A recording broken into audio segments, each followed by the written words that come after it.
गया है। तो महिलाओं का सशक्तिकरण होगा, अगर समाज के आधा से ज्यादा लोगों का सशक्तिकरण होगा उस हिसाब से, तो ये जो जातीय व्यवस्था है या जो जिस प्रकार की धार्मिक व्यवस्था भी है जो हमारे समाज को खंडित करती है, उसके ऊपर सबका साथ सबका विकास, इससे बेहतर क्या हो सकता है? अगर स्ट्राइक रेट बता रही है बीजेपी का 80% है, जेडीयू का 85% का स्ट्राइक रेट है।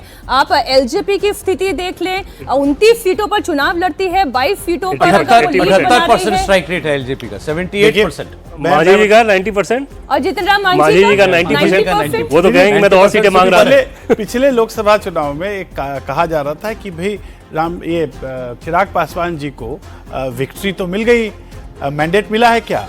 तो अब इस चुनाव में तो विक्ट्री भी है, मैंडेट भी है। और जैसा प्रदीप जी ने कहा कि जब कैप्टन आगे से खेलता हो और कैप्टन आगे से फिनिशर भी हो, स्टार्ट भी करने वाला हो, लीड भी देने वाला हो, पहला बॉलिंग भी करने वाला हो, तो उस टीम को हराना बड़ा मुश्किल होता है। एक फॉर्मिडेबल कॉम्बिनेशन है।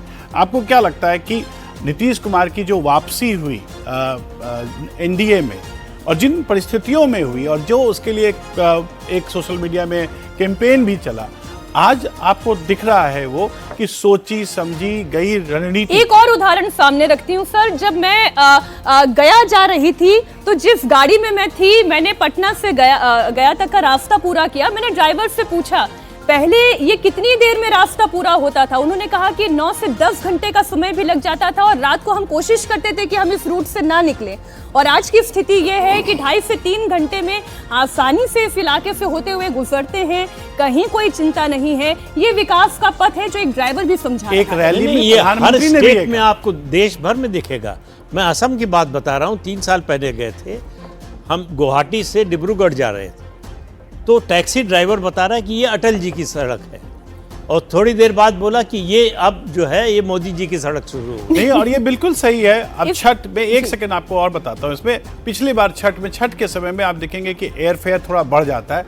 हजारों लोग, बिहार के लोग अब यहाँ से ड्राइव कर लेते हैं, क्योंकि एक आपके पास आगरा एक्सप्रेसवे है, लखनऊ एक्सप्रेसवे है, और उसके बाद का जो एक्सप्रेसवे है वो बिहार के अंदर जो जाता है वो एक्सप्रेसवे आपको ज्यादा नहीं, बीते 8 सालों का रजत सर भी हमारे बीच में सर अनुभव मुझे भी हो गया है बराबर बिहार जाने का। तो वो पटना से लेकर मोकामा तक का जो रास्ता है वो इतना सुगम हो गया है, इतना बेहतरीन हो गया है, क्योंकि रोड नेटवर्क ये वहाँ के लोग बताते हैं कि बेहतरीन है।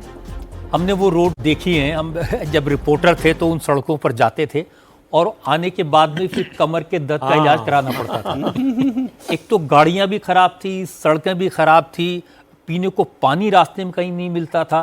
तो एकदम बात बिल्कुल बदल गई। और अब तो एयरपोर्ट अगर देखते हैं लगता ही नहीं ये पटना का एयरपोर्ट है।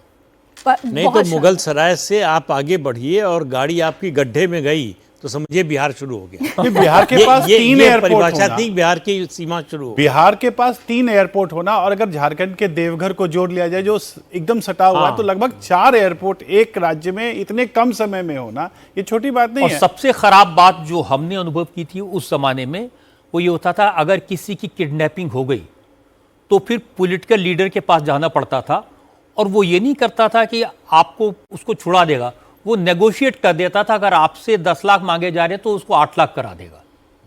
ये लेवल था माफिया और मुख्यमंत्री आवाज से तय होता था फिरौती की रकम कितनी दी जाए। माननीय वाजपेयी जी को एक स्टेटमेंट जोड़ देना पड़ा था, मेरे किसलई को छोड़ दो। एक बहुत बड़ा केस हुआ था, प्रधानमंत्री के द्वारा अगर एक वक्तव्य देना पड़ा था बिहार के अपहरण उद्योग को। सिनेमा जो बना वो बना, तो बिहार में वो जंगल। और हम लोगों ने 18-19 वर्ष के आयु के थे, हम दिल्ली विश्वविद्यालय में हम लोग पढ़ने आए थे, तो हमने वो दिन देखा है। आप मोकामा की बात कर रही हैं, पटना से मोकामा, अभी इस चुनाव में लखीसराय में वो फर्क दिखेगा आपको। वो मोकामा से लेकर बंगाल की तरफ का जो वो एक्सप्रेसवे है, एक नया ग्रीनफील्ड एक्सप्रेसवे वो बनाया जा रहा है, उसे